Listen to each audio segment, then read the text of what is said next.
Welcome to this video on conducting two sample hypothesis tests with proportions. Let's begin. After watching this video, you should be able to conduct a two sample hypothesis test for proportions. Let's review the steps in any hypothesis test.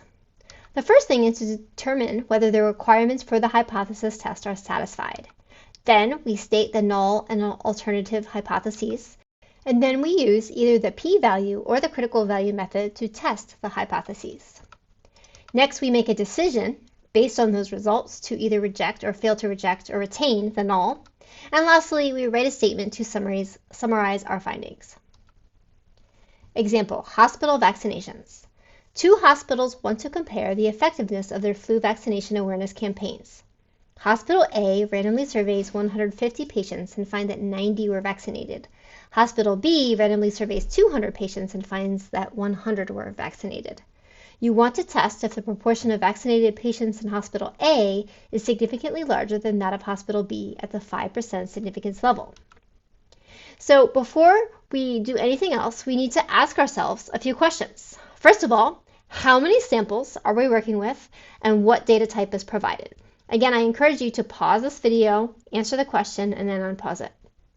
Well, we definitely have two samples because we have two different hospitals and we have information from each, and that information is different. As far as the data type, we have qualitative or categorical data. We know that because if I ask a person if they are vaccinated, the answer is yes or no. That's not a count or a measure, that's a label, right? And remember, we use proportions to summarize the results of qualitative or categorical data. So since we do not have quantitative data, we don't have to worry about question 3. So we know we have two samples and we have qualitative data. So now we need to think about our requirements. In order to conduct a hypothesis test for two population proportions, the following requirements must be met. The samples must be simple random samples. There must be at least 10 successes and 10 failures, and the sampled values are independent of each other. We usually accomplish this by saying that the sample is less than 5% of the size of the population. Notice that these are the exact same requirements we had for one proportion. We're just expanding them to include both samples. So let's go through these requirements and see if they've been met. So the first requirement is that we have simple random samples. As you can see, the words randomly are used to describe both surveys, so we know that this requirement is met. Secondly, if we look at successes and failures, we can see that 90 people were vaccinated. I could call that the success, and then we would know that 60 people were not. So both of those values, the number of people who were and were not vaccinated in Hospital A, are both more than 10. Likewise, at Hospital B, 100 people were vaccinated. Since there were 200 patients in total, that means 100 people were not, and both of those values are also larger than 10. So we know that that requirement has been met as well. Lastly, we're just going to sort of have to assume that these are independent, meaning that the numbers, the 150 and the 100, are less than 5% of the total population. And if you're saying, well, what population are we talking about I'm going to hazard a guess that we're talking about the number of patients or the population of people that Hospital A serves.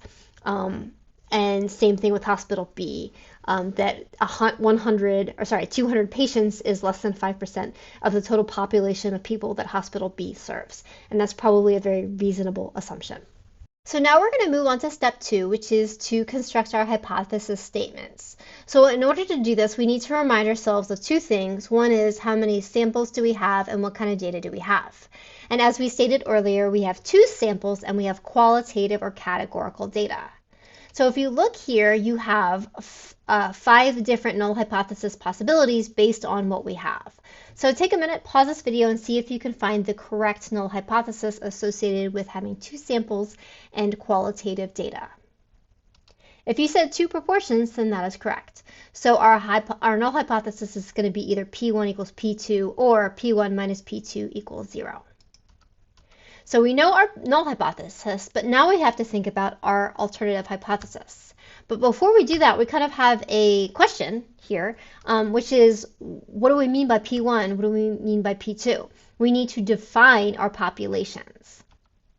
So to keep things simple, let's let population 1 be Hospital A, because A and 1 kind of go together, right?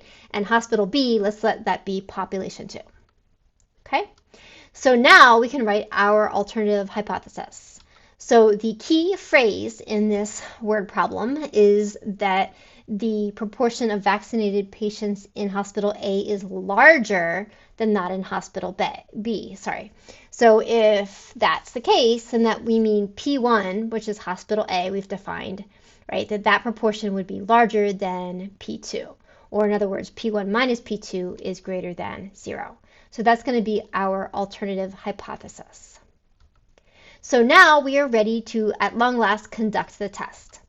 So recall that at this point, you may use either the critical value method or you can use the p-value method. In this video, I'm going to demonstrate both in real life on a test and any type of situation that you would encounter in the classroom. You would probably just pick one or the other and not do both. So now it's time to actually conduct the test. Whether you are using the critical value method or the p-value method, you will need to generate the test statistic and or the p-value. You can do this using technology or a by-hand calculation. So any type of technology is going to give you the following z-stat and associated p-value. If you would like, you can first compute the test statistic using the formula given here, and this is a manual calculation. If you are using the critical value method, that's enough. And you can stop there and you'll get your z-stat and you're done. However, if you are using the p-value method, then you would have to take this z-score and look it up on a z-table to find the associated p-value. And it's important to note that if you do this, then you are limited because the z-table is limited in precision to 2 decimal places. And so the z-table is actually giving you less precision than you would get if you used technology. Again, this is only true if you're using the p-value method. If you're going to use the critical value method, then you don't have this rounding error issue. So let's start with the critical value method. So the critical value method, what we do is we find the critical value and then we compare it to that test statistic. So to find the critical value, we have to use the significance level that we've been given. So recall we've been given a 5% significance level, and we are doing a right-tailed test. Okay, so here we have our normal calculator. I've done an inverse normal calculation, and I found that my critical z-score is 1.645. So remember the way that critical value method works is that if a test statistic lands to the right of that value, if it lands inside that shaded critical region, we're going to reject the null. If it lands outside of that shaded critical region, then we are going to retain the null. So let's draw this puppy and see where it lands. There it is. Now, just FYI, I drew this by hand, so it might not be perfect exactly where it landed. I was kind of eyeballing it here, so I'm sorry. But the z-score is 1.858. Clearly, that is larger than 1.645, so it lands inside the critical region, and so therefore we must decide to reject the null. So again, you would normally only do one or the other of these methods, but since this is an instructional video, I'm also going to show you the p-value method. So to do that, we just compare our p-value to alpha. If the p-value is less than alpha, then we reject the null. If the p-value is greater than alpha, then we retain the null. So we already calculated the p-value, right? So 0.0316, there we go. This problem provides a significance level of 5%. So the p-value is 0.0316 and the alpha is 0.05.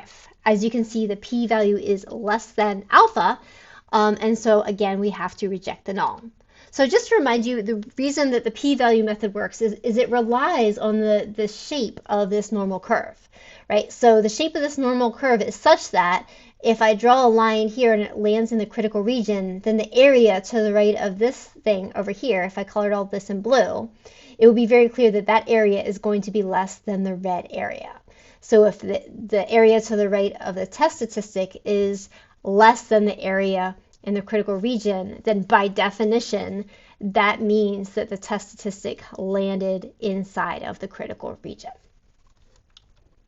So now we have to make a decision. As you have seen, both these methods, as they should, have led us to the same conclusion, which is to reject the null. So now we can write a statement to summarize our findings. So remember that if we decide to reject the null, we use this formulaic statement. We say there is sufficient evidence to support the claim that, and then we write out our alternative hypothesis and we mention the significance level.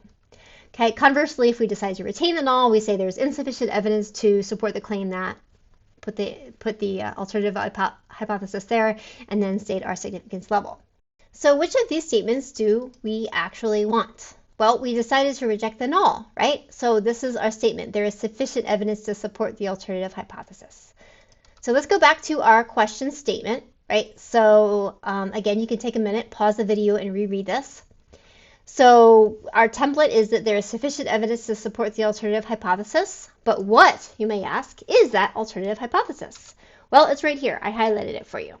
Okay, so we would say there is sufficient evidence to support the claim that the proportion of vaccinated patients in hospital A is significantly larger than that of hospital B at the 5% significance level. So now that you have watched this video, you should be able to conduct a two-sample hypothesis test for proportions.